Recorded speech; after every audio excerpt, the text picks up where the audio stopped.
My dear sisters and brothers in Christ, today is the second last Sunday of the church year. Next Sunday, we will celebrate the feast of the Christ the King. On this Sunday, the readings traditionally speak about the end of the world, the end of time, and the final coming of Jesus to take all peoples and all creation to himself. For Jesus is the Alpha and the Omega, the source and the end of all things. The readings invite us to focus our attention on the threefold coming of Jesus. First, his first coming according to the flesh as a Redeemer. Second, his second coming either at our death or at the end of time and the world, which will bring our salvation to completion. Third, his coming into our lives each time we step forward in genuine Christian living.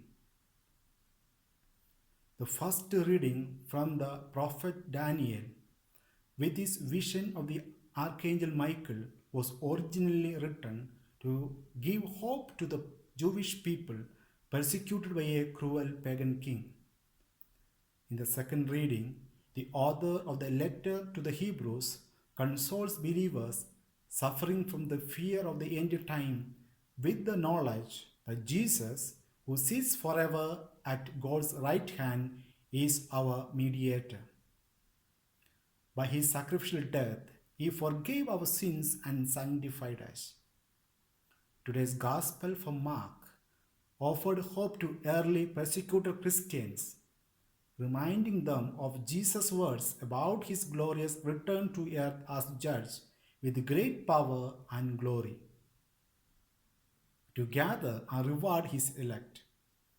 Daniel and Mark continue to remind us that God will ensure that the righteous will survive and will find a place with him.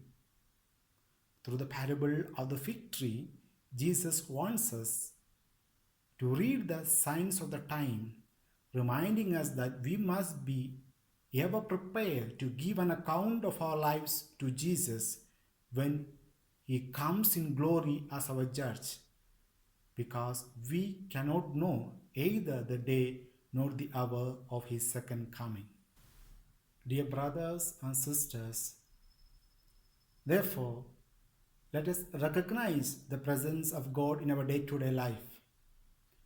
Today's gospel reminds us of a coming of God which we tend to forget, namely God's daily coming to us in the ordinary events of our lives.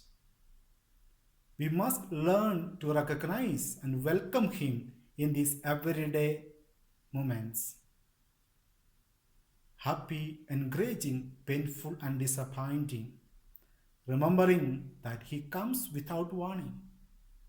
Let us remember that the Lord is present wherever people treat each other with gentleness and generosity. Hence, let us try to bring Jesus to earth, as Saint Teresa of Calcutta puts it, by doing little things to others around us with great love. Secondly, let us take heart, not get frightened. The end of the world should never be thought with fear, because we are in the hands of a God who loves and cares for us.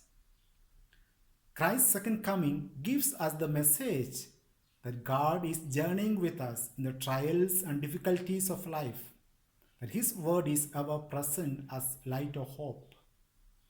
He speaks to us through the Bible. We have the Eucharist as a sign that God is with us in our midst.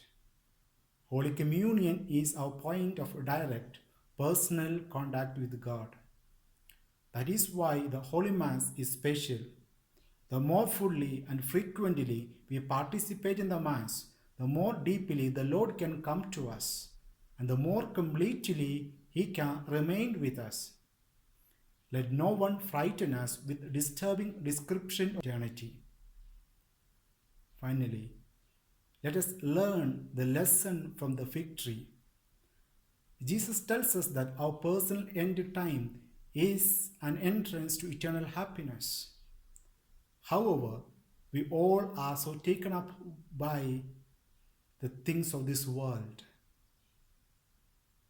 and we are sometimes embarrassed or saddened by the signs of our own approaching end. We foolishly consider growing old as an evil thing rather than as a warning from our loving God to prepare to meet Him, to give Him an account of our lives.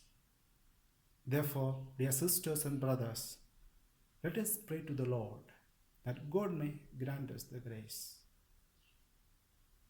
to acknowledge and recognize the presence of in our daily life, and we may be prepared to give an account of our life. God may bless all of us, Father, Son, and the Holy Spirit. Amen.